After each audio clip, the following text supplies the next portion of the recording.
Para diretso na alive ang umaga mo. Para diretso na buhay ang dugo mo. Para diretso na ang bangon at trabaho na agad-agad. Iaarangkada na namin ang mga balitang kailangan mo. Ibibigay na namin ang mga impormasyong pinaka-latest, pinakabago, pinag-uusapan, trending, viral. Arangkada Balita live sa DWIZ Metro at Mega Manila, DWIZ News FM regional stations. Naka-live din sa lahat ng DWIZ Digital News account, Facebook, YouTube at DWIZ News website. At panoorin din ang live nationwide sa Aliw 23 Free TV. Arangkada Balita.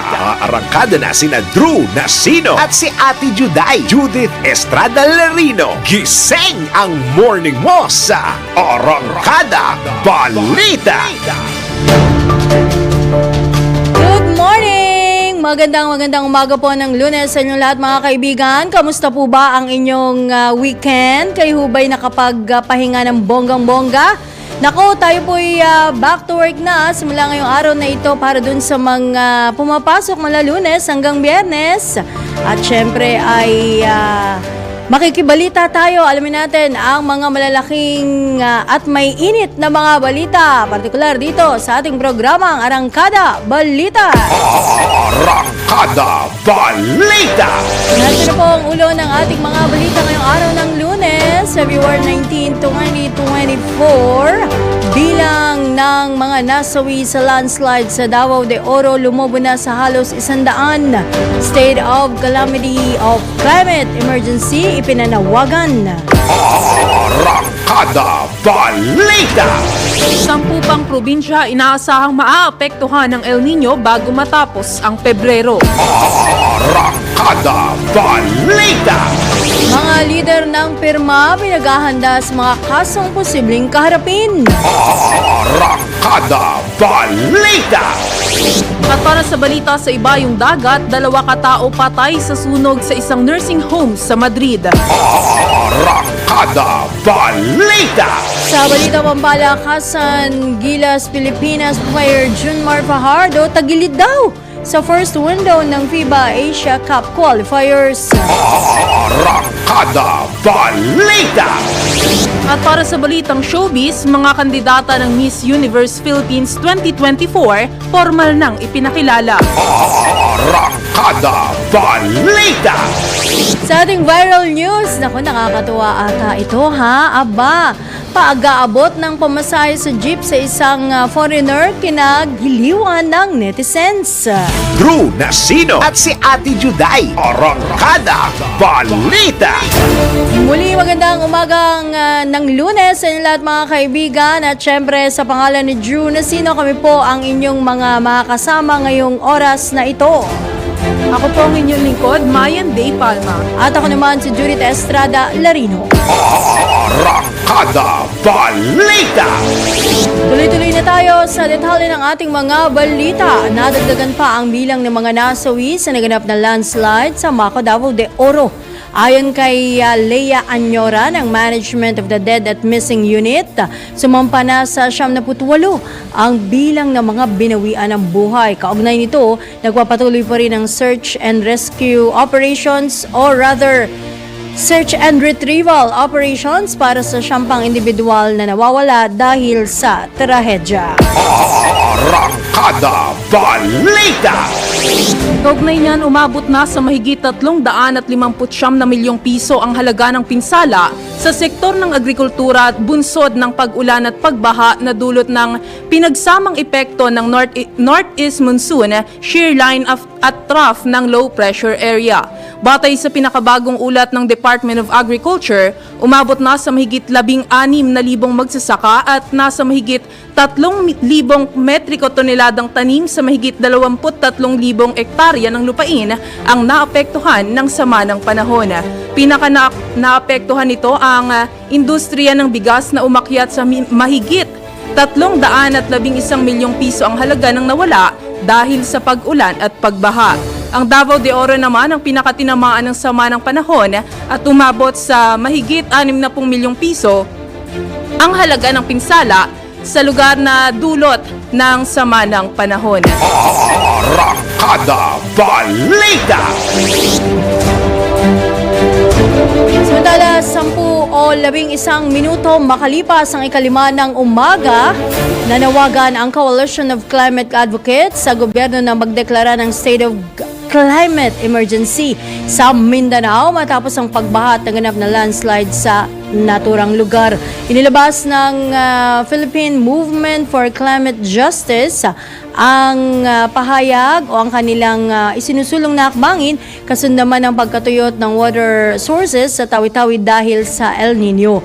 Hinimok naman ng PMCJ ang mga lokal na pamahalaan sa Mindanao na palakasin ang kakayahan ng lokalidad na harapin ang mga epekto ng pagbabago ng klima. Magbigay ng sapat na tirahan sa mga komunidad na lumikas at suriin ang kasalukuyang mga programa sa pag-iwas at pagtugon sa kalamidad. Una nang inaprubahan ng Kamara sa huling pagbasa ang isang panukalang batas na nagdedeklara na ang Pilipinas ay nasa state of climate emergency noong November 2023. Gayunpaman, ang mga counterpart bill sa Senado ay kasalukuyang nakabinbin sa committee level. Nauna nang nagdeklara ng state of climate emergency ang pamahalaang panlalawigan ng Albay, gayon din ang mga pangunahing lungsod tulad ng Quezon City at Makati City. Arangkada Balita! Nanawagan ng Episcopal Commission on Social Action, Justice and Peace ng Catholic Bishops' Conference of the Philippines na magsagawa ng moratorium o pansamantalang pagsuspinde sa mga minahan sa bansa.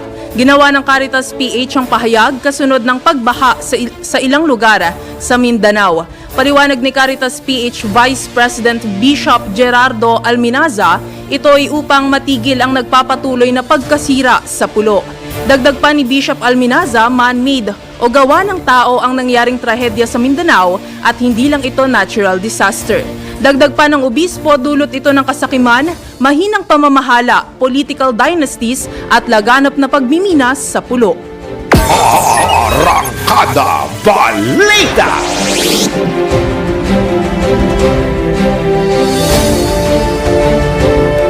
Samantala, namahagi naman ng tulong ang National Commission on Indigenous Peoples sa mga pamilyang apektado ng landslide sa Barangay Masara sa Maco, Davao de Oro.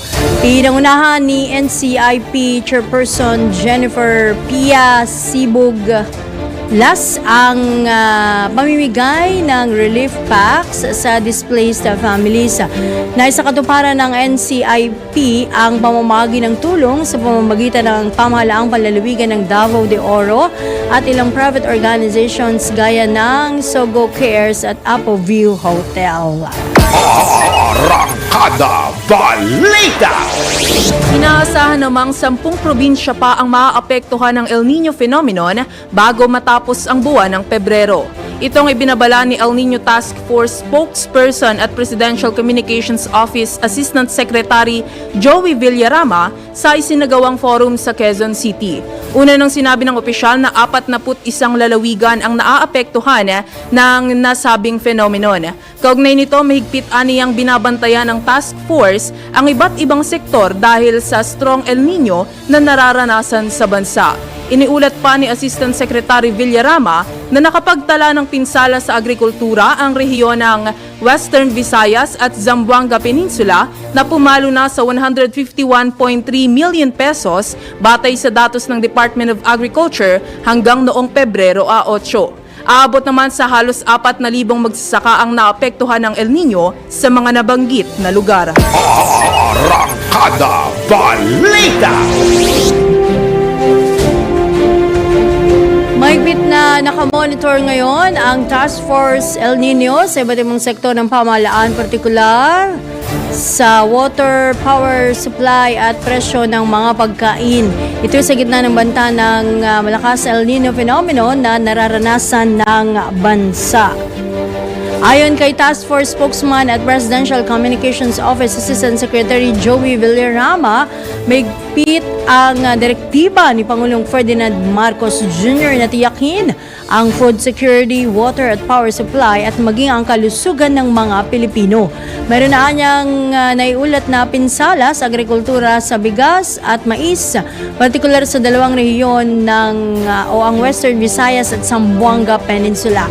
Batay naman sa report ng State Weather Bureau, ang temperatura ay maaaring umabot sa 36.5 degrees sa Metro Manila at posibleng aabot sa 40 degrees sa Northern Luzon.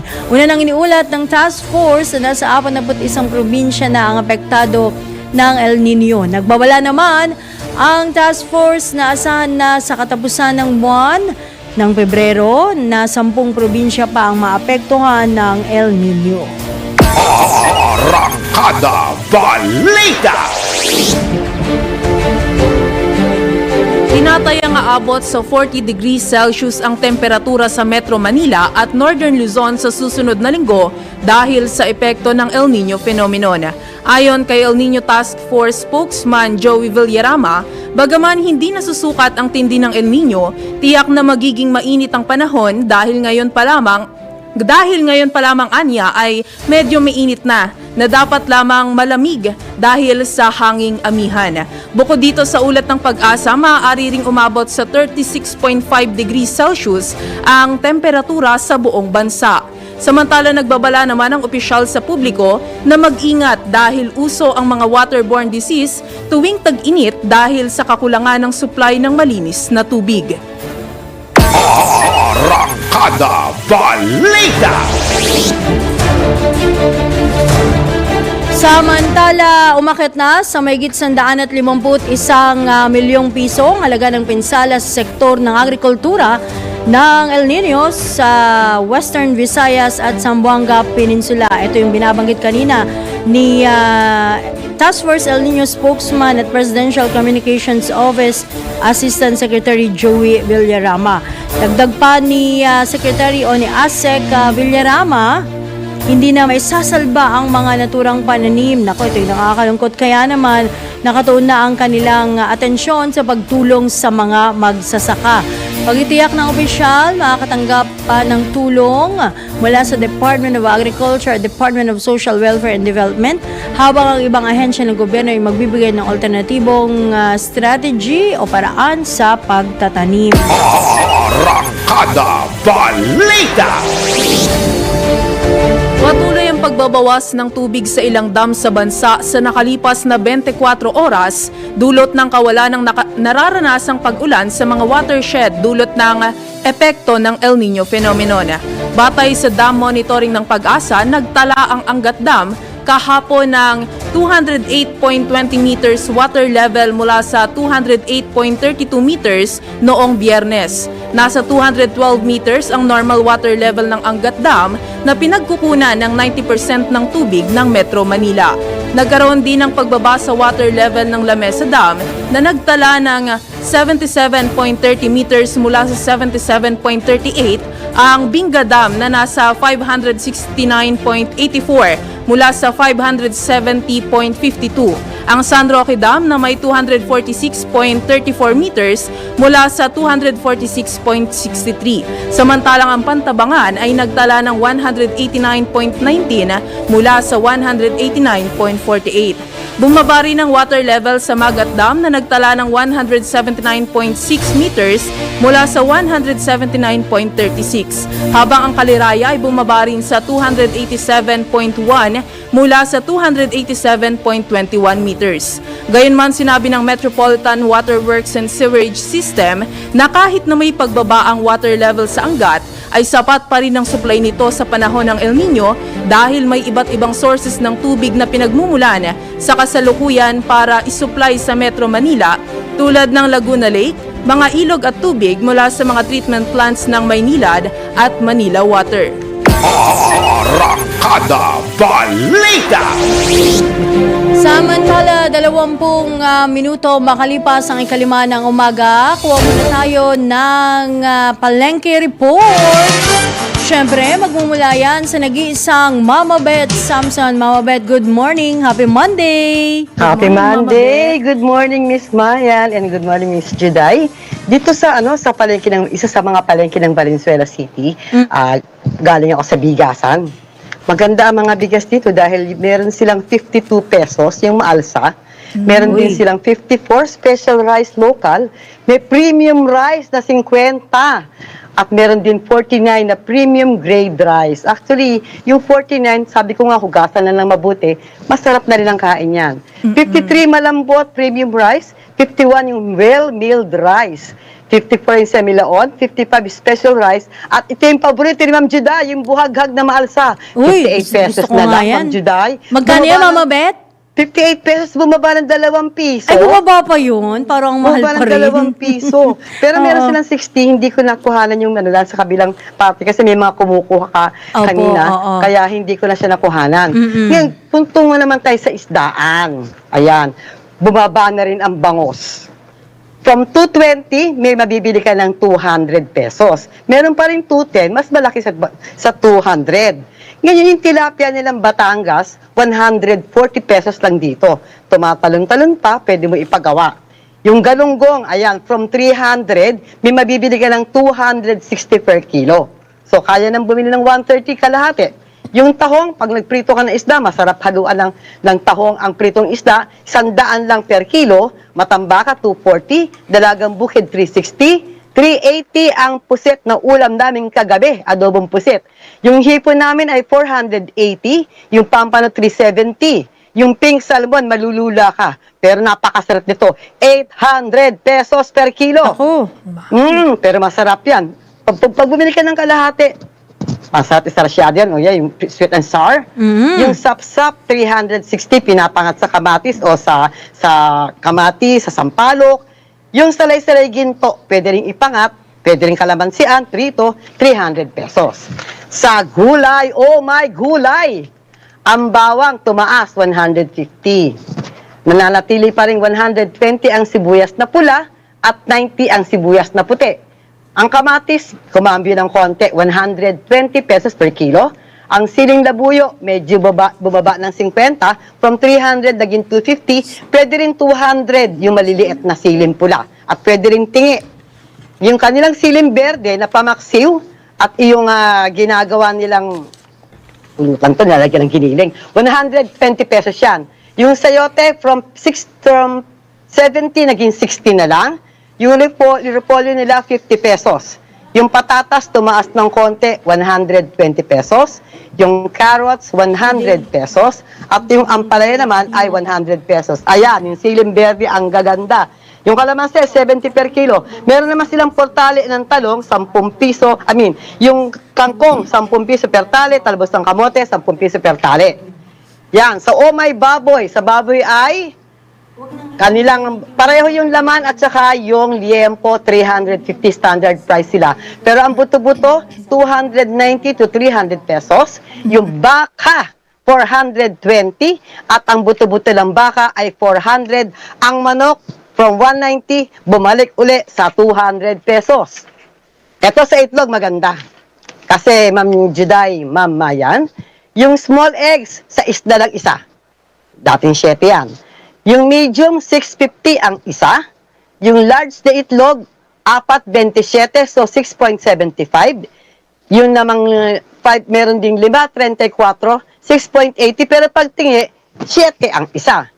Ang kanilang extra large na itlog ay 7.50 ang isa. Kaya 4.30 pesos. Sa asukal, ang white sugar ay 75 pesos per kilo. Ang segunda, 70 pesos per kilo at ang negro 80 pesos per kilo. Yan, ako pa rin si Beth Samson, ang nag-iisang palengke queen ng DWIZ, Aliw 23. Nagbabalita ng tama, naglilingkod ng tama at syempre Ma'am Juday, Ma'am Mayan, nagbabudget pa rin tayo ng tama. Salamat sa ating palengke queen, Mama Beth Samson. Si Ate Juday, Arangkada Balita.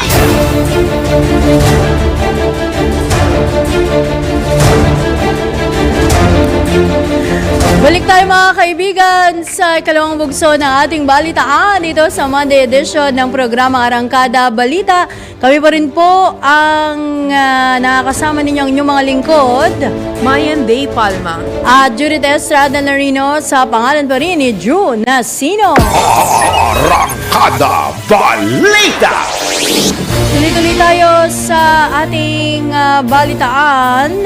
Binigyan diin ng Task Force El Nino sa pangunguna ni Defense Secretary Gilberto Chodoro Jr. ang kahalagahan ng sama-samang pagsisikap ng mga ahensya ng gobyerno upang mapagaan ang epekto ng matinding tagtuyot, partikular sa sektor ng agrikultura. Kabilang na niya rito ang pangangailangang maipakalat sa publiko ang mga impormasyon kaugnay sa mga posibleng hakbang sa paghahanda sa nasabing panahon. Git pa ng opisyal na kailangang ayusin ang mga pasilidad tulad ng mga tumutulong tubo upang maiwasan ang pag-aksaya ng tubig. Yan ho yung kanyang direktiba sa AFP, particular sa mga kampo ng militar, na ayusin, i-rehabilitate at kumpunuhin ang anumang tulo. Ayan na meron ang mga water tube o mga tubo ng tubig dyan sa iba't ibang kampo ng bansa. Ang El Nino Platform ang inaasahang makapagbibigay ng mga napapanahong impormasyon at mga hakbang sa publiko upang makapagplano ng mga interventions at panangga sa epekto ng matinding tagtuyot. Arangkada Balita! Hinihikayat naman ng El Nino Task Force ang publiko na iwasan munang gumamit ng mga inflatable pools upang makatipid ng tubig at maiwasan ang pagbaba pa ng level ng tubig sa mga dam. Ayon kay Spokesperson Assistant Secretary Joey Villarama, kung nais na makaramdam ng ginhawa sa katawan, ay mas makabubuting uminom ng maraming tubig sa halip na magbabad sa mga inflatable pools na gumagamit ng maraming tubig. Aniya inaasahan ng El Nino ngayong summer na magtatagal hanggang Hunyo. Bukod sa hindi paggamit ng mga inflatable pools, maaari ring limitahan ang tagal sa pagliligo. Ang bawat maliliit na paraan ay makatutulong din sa supply ng tubig sa mga pananim na inaasahang direktang maaapektuhan ng matinding tag-init. Paraan din ito ng Department of Agriculture upang hindi mapasok ng mga insekto, peste ang mga pananim. Arangkada Balita! Sa kaugnay pa ring balita, 32 minuto makalipas ang ikalima ng umaga, nasa 4,000 magsasaka sa Western Visayas, Zamboanga Peninsula at iba pang rehiyon na nakakaranas ng dry spell ang natulungan na ng gobyerno. Kaugnay nito, ayon kay Task Force El Nino spokesman and Presidential Communications Office Assistant Secretary Joey Villarama, nakapagbigay na ang pamahalaan ng tulong sa mga nabanggit na magsasaka. Kabilang sa kanilang binahagi ang heat tolerant seeds o mga buto na kayang tumagal sa init, mga hayop at tulong pinansyal. Tiniyak din ni Asec Villarama na gumagawa ang Department of Agriculture at National Irrigation Administration ng mga paraan upang matugunan ang epekto ng El Nino. Arangkada Balita! Samantala, posible namang tumaas ang presyo ng bigas kahit anihan sa susunod na buwan bunsod ng El Nino phenomenon. Paliwanag ni Federation of Free Farmers Board Chairman Leonardo Montemayor, ito'y kung magiging matindi ang epekto ng El Nino sa bansa. Dagdag pa ni FFF Board Chairman Montemayor, maaaring maapektuhan ang dami ng supply ng bigas kung may masisirang ani ng palay at kanyang binigyang diin na marami ng sakahang natutuyo dahil sa sobrang init at hirap na ang mga magsasaka sa patubig. Gayunman iniulat ng FFF na kung sakaling hindi maaprubahan ng mga palaya ng El Nino phenomenon, kung hindi mapuruhan ang mga palaya ng El Nino phenomenon, maaaring bumaba ang presyo ng nabanggit na pangunahing bilihin. Sa ngayon naglalaro sa 49 pesos hanggang 56 pesos ang presyo ng kada kilo ng bigas. Arangkada Balita! Samantala, pinag-aaralan na ng lokal na pamahalaan ng Kawayan dyan sa Negros Occidental ang pagdedeklara ng state of calamity bunsod ng El Nino phenomenon. Ito naman ang kinumpirma ni Kawayan Mayor John Ray Tabuhara kaugnay sa dumarami anyang bilang ng mga magsasaka na umaaray dahil sa epekto ng dry spell. Ayon kay Mayor Tabuhara, umaabot na sa halos 150 magsasaka ang apektado ng matinding tagtuyot sa lugar, partikular ang mga magsasaka ng bigas at mais. Nako! Kaugnay nito, lumobo na sa mahigit 7 milyong piso ang halaga ng pinsala ng tagtuyot sa bayan ng Kawayan. Dahil dito, inatasan ng alkalde ang Municipal Disaster Risk Reduction and Management Council, maging ang Municipal Agriculture Office na magbalangkas o bumalangkas ng mga guidelines na magsisilbing batayan sa pagdedeklara ng state of calamity sa nasabing lugar. Arangkada Balita! Tiniyak naman ng pamahalaan na tutulungan ang libu-libong magsasaka sa Visayas, Zamboanga Peninsula at iba pang rehiyong apektado ng El Nino. Sinabi ni Presidential Communications Office Assistant Secretary Joey Villarama na halos 4,000 magsasaka na ang apektado ng tagtuyot sa mga nabanggit na rehiyon. Ayon sa Task Force El Nino, ang gobyerno ay nagbibigay sa mga magsasaka ng heat-tolerant na binhi, mga alagang hayop at tulong pinansyal. Nabatid na bukod sa mga direktang interbensyon para sa kanila, nire-rehabilitate din ang mga irrigation canals at ang kanilang mga kagamitan para lalo pang matulungan ang mga lubhang naapektuhang mga magsasaka. Una nang nagbabala ang pag-asa na mas titindi pa ang init ng panahon sa susunod na buwan dahil pumasok na ang kasagsagan ng El Nino. Samantala, babala ng Weather Bureau na ngayong 2024 ay posibleng maranasan ang pinakamainit na taon, lalo na't sasabayan ng dry season ang El Nino. Arangkada Balita!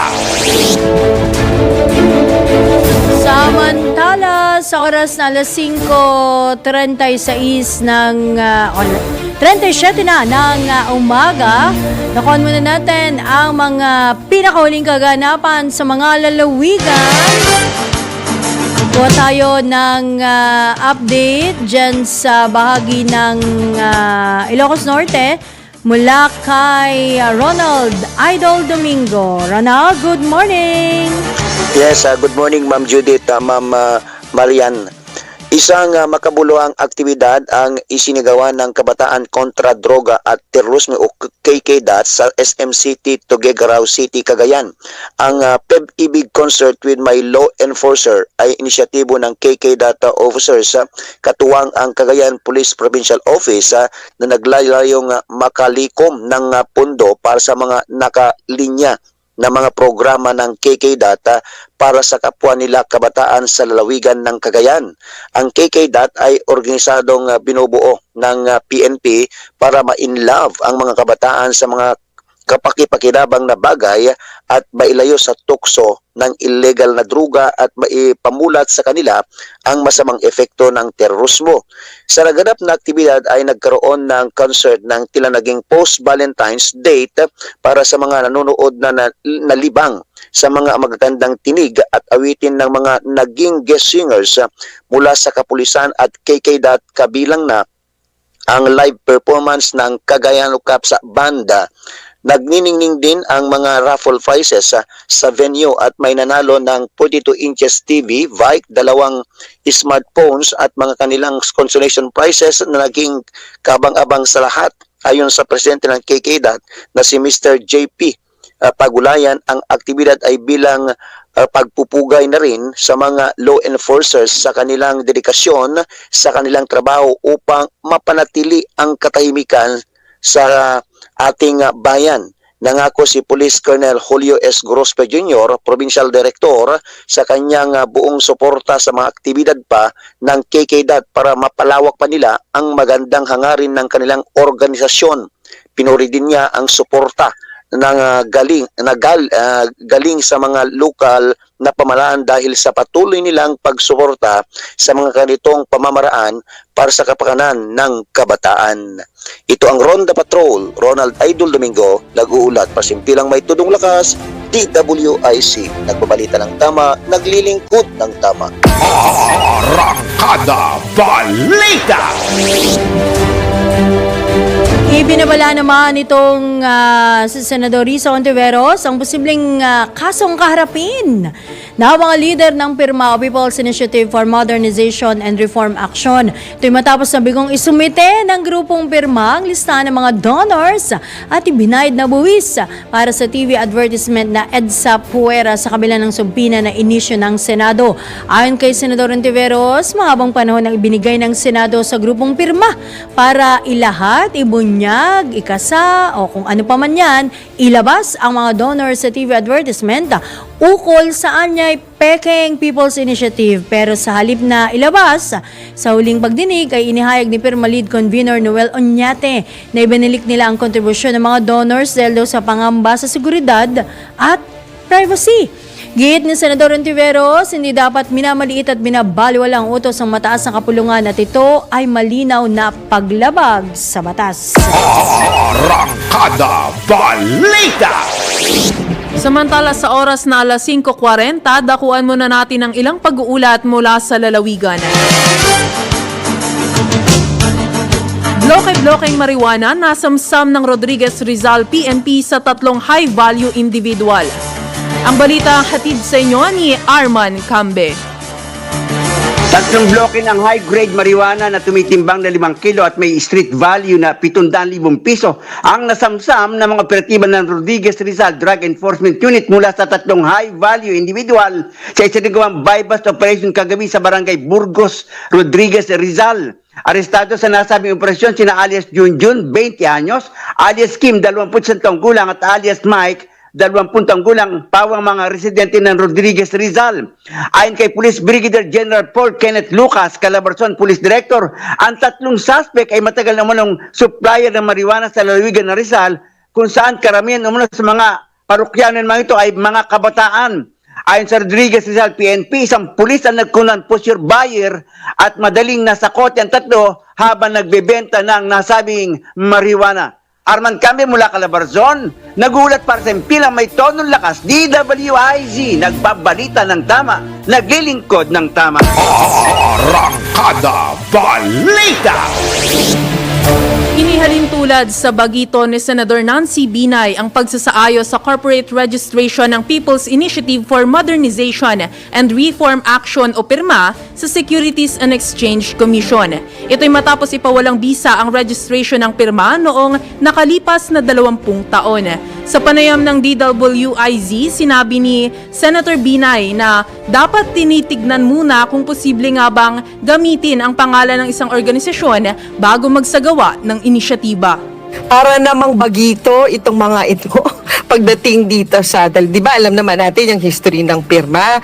So di ba dapat bago ka magsimula ng isang ganitong initiative, dapat chinek mo muna kung talaga bang pwede nyo gamitin yung pangalan, yung organisasyon na ginagamit nyo. Kaya nga, during the hearing, parang hindi ko kayang tawaging pirma yung grupo nila kasi nga lumalabas din sa pahayag ng taga-SEC na there's no such thing as pirma. Kaugnay nito, sinagot naman ng senador ang pahayag ni PIRMA Lead Convener Noel Oñate na walang makakapigil kung ang sambayan ng Pilipino na ang magsusulong ng PI. Talaga namang option itong People's Initiative. Kaso lang, yung ginagawa nilang People's Initiative, hindi nga siya People's Initiative, parang personal initiative, hindi people, di ba? Yun yung malaking pagkakaiba. At nakakataka bakit pinipilit pa rin when lumalabas dun sa hearing. Marami tayong mga kababayan na gusto nang mag-withdraw ng kanilang mga signatures kasi nga, kumbaga, nalinlang sila dun sa pagpirma. Hindi nila pala naiintindihan kung ano yung magiging implications nung pagpirme nila pagdating dito sa People's Initiative. Yan ang tinig ni Senador Nancy Binay sa eksklusibong panayam ng DWIZ. Arangkada Balita! Sa pang Senador, ang may pahayag kaugnay dyan na nanatiling bukas itong Senador G.V. Ejercito sa usaping may kaugnayan sa pag-amyenda ng 1987 Constitution. Bagamat sa panayam ng DWIZ, pinaliwanag ni Senador Ejercito na hindi pa napapanahon at huwag sanang madaliin ang naturang panukala dahil mas marami pa kanyang kailangang unahin gaya ng pagpapalago ng ekonomiya ng bansa. Hindi naman po ako personally, hindi po ako sarado no sa amendments to the Constitution, especially on economic provisions, dahil kinakailangan nga talaga natin na mag-adapt sa sitwasyon to the changing times para maging competitive ang ating bansa. Kaya lang sa akin kasi alam naman natin na very controversial, very divisive ang issue ng Chacha ever since. No? Marami na nagtangka, pero na, talagang very divisive itong activity nito. Sa akin po, hindi timing. Kaugnay nito, sinabi pa ni Senador Ejercito na parang nasayang at naglaho ang lahat ng sakripisyo ng pamahalaan matapos magkagulo at magkaroon ng bangayan sa politika. Parang sayang itong effort ng ating Pangulo, ng ating administrasyon para ibenta ang Pilipinas, nakailang foreign trips. Sinasabi, Philippines is open for business. Ang ganda ko na simula. Kaya lang, nung pinasok ito, very divisive na People's Initiative, na hindi naman totoong People's Initiative, nagkagulo lahat para sayang ang lahat ng effort ng Pangulo, ng gobyerno na ang Senado rin po ay umiikot din po para po sa European Union para pumasok na investments. Parang ang tingin ko na sayang lahat ng effort natin dahil dito sa pagkakagulo sa politika. Yan po naman ang tinig ni Senador G.V. Ejercito sa panayam ng DWIZ. Arangkada Balita! Balik tayo mga kaibigan sa huling bugso ng ating balitaan dito sa Arangkada Balita. Inilunsad ng Philippine Association for Intellectual Disabilities Incorporated ang The Intellectual Disability Week na may temang Inclusion for Empowerment. Ang naturang programa ay sinimula noong Pebrero 14 nitong Valentine's Day sakto, na magtatagal naman hanggang Pebrero 20. Bukas po yan. Kabilang sa layunin ng PAFID o PAFID na maiparamdam sa mga bata at matatandang may kapansanan na hindi sila iba sa kanilang pamilya, kaklase, kaibigan at maging sa lipunan. Nais din ng PAFID na magkaroon ang mga ito ng magandang oportunidad at matutunang makihalubilo sa komunidad. Nabatid na ang PAFID ay isang non-profit organization na itinatag noong 1973 at aktibong miyembro ng Asian Federation on Intellectual Disabilities o AFID. Arangkada Balita! Samantala sa oras na alas 5:53 ng umaga, dakuan muna natin ang ilang pag-uulat mula sa labas ng himpilan. Pagpapahinto sa drilling activities sa Masungi Geo-Reserve sa Rizal ipinanawagan. Ang detalye ng balitang yan ihahatid ni Patrol 11 Tina Nolasco. Umapela si ACT Teachers Party List Representative Franz Castro sa mababang kapulungan ng Kongreso na ipatigil na at imbestigahan ang drilling activities sa Masungi Geo-Reserve sa lalawigan ng Rizal. Ayon kay Castro, dapat na pangalagaan ang lugar dahil posibleng magdulot anya ito ng mas malalang problema sa kalikasan tulad ng pagkasira ng ecosystem at panganib sa mga endangered species.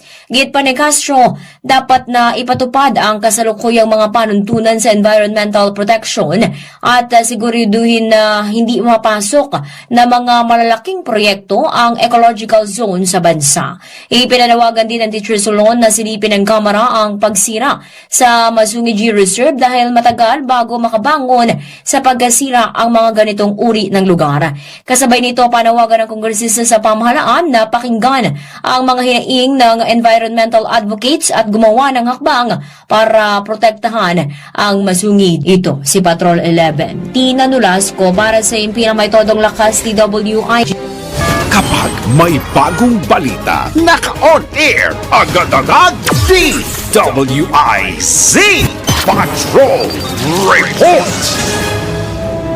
At sa iba pang detalye ng balita, 55% ng mga Pilipino ang naniniwalang dapat makipagtulungan ang Pilipinas sa investigasyon ng International Criminal Court sa marugong gera kontra droga ng administrasyon ni dating Pangulong Rodrigo Duterte. Batay ito sa pinakabagong survey ng Octa Research na isinagawa noong Disyembre 10 hanggang 14. Umabot naman sa 45% ang tutol na makipagtulungan ng bansa sa investigasyon sa war on drugs ng nakaraang administrasyon. Kaugnay nito, nasa 59% ng mga Pilipino ang pabor na bumalik ang bansa sa pagiging miyembro ng ICC, habang 41% ang hindi suportado sa nabanggit na panukala. Arangkada Balita! Sa iba pang balita, 75% ng mga Pilipino o katumbas ng 3 sa kada 4 na Pinoy ang hindi kontento sa mga akbang ng pamahalaan para labanan ang inflasyon. Batay naman ito sa isinagawang survey ng Octa Research mula Ages hanggang December 14. Samantala, 6% naman ng mga Pilipino ang nagsabing kontento sila sa mga paraan ng gobyerno kontra inflation, habang 19% naman ang undecided. Kung ikukumpara sa kaparehong survey noong October 2023, bumaba ang satisfaction rate ng mga Pinoy mula 14% sa 8% at tumaas naman ang dissatisfaction rate ng 11 points mula sa 64%. Sa tala ng Philippine Statistics Authority, bumaba sa 2.8% ang inflation nitong Enero mula sa 4.9% noong Oktubre, 4.1% noong Nobyembre at 3.9% noong Disyembre. Arangkada Balita! Samantala, pinalagan ni Senador Coco Pimentel ang naging pahayag ng mga negosyante na magiging peligroso umano ang pag-aproba sa 100 pisong aumento sa minimum wage earners. Sa panayam ng DWIZ, sinabi ni Senator Pimentel na hindi mamumulubi ang mga negosyante sakaling maisabatas ang nasabing panukala. Kamakailan ipinanawagan ng pribadong sektor kay Pangulong Ferdinand Marcos Jr. na i-veto ang nasabing panukala. Hindi naman mamumulubi ang mga yan na by next year, makikita mo na lang sa daan yan na naglilimos. Hindi naman po totoo yun. So it is not a catastrophe. Kaya yung mga word na catastrophe, alarmist po yun. Hindi po totoo yun. Kaugnay nito, inihayag ni Senator Pimentel na posibleng mas maging epesyente pa ang mga negosyo sa bansa sa oras na maisabatas ang 100 pisong dagdag sahod. Baka maging efficient yung negosyo nila. Tapos gaganda naman ang imahe ng Pilipinas na efficient ang mga negosyo rito. Meron din mga mamumuhunan dito, sasaluin din yung mga apektado. Let us be optimistic. Huwag tayo masyadong mananakot dahil lang sa gusto natin tulungan yung pinakamababang sweldo ng ating mga manggagawa. Yan ang tinig ni Senator Coco Pimentel, Senate Minority Leader sa panayam ng DWIZ. Arangkada Balita! Mga balitang dapat alam mo kahit sa labas ng bansa. DWIZ Balita sa ibang bansa. 2 katao ang patay habang 10 iba pa ang sugatan matapos sumiklabang sunog sa isang nursing home dyan sa Madrid, Spain. Kaugnay nito, nasa critical na kondisyon pa ang isang babae dahil sa natamong paso at pagkakalanghap ng usok. Nagpaabot naman ng bayikiramay ang Pangulo ng Madrid na si Isabel Diaz Ayuso sa kaanak ng 2 nasawi. Bukasaan niya ang lokal na pamahalaan para tumulong sa mga manggagawa ng nasunog na establishment, sa mga nasugatan maging sa pagpapalibing sa mga namatay sa nasabing insidente. Sa mundo ng palakasan, ang latest malalaman sa DWIZ Sports News. Hindi makakapaglaro ang player ng Gilas Pilipinas na si Junmar Fajardo sa first window ng FIBA Asia Cup Qualifiers 2025 na magsisimula sa 22 ng Pebrero. Ito'y matapos magtamo si Fajardo ng injury sa Game 4 ng PBA Commissioner's Cup Finals laban sa Magnolia Hotshots. Bagaman nangangailangan pa ng pahinga, inihayag ni Gilas Pilipinas head coach Team Cone na pwede pa ring sumama sa Hong Kong si Fajardo subalit hindi ito makakapaglaro. Unang makakasagupan ng koponan ang Hong Kong sa February 22 sa larong gaganapin sa Chengwan, Hong Kong, kasunod ang Chinese Taipei sa February 25 na idadaos naman sa Maynila.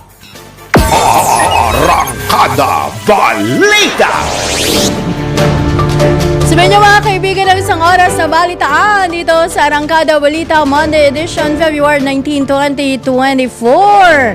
At syempre sa ngalan ng buong puwersa ng DWIC News and Information Center, ngayon din na Aliw 23, kami po ang inyong mga naging tagapagbalita.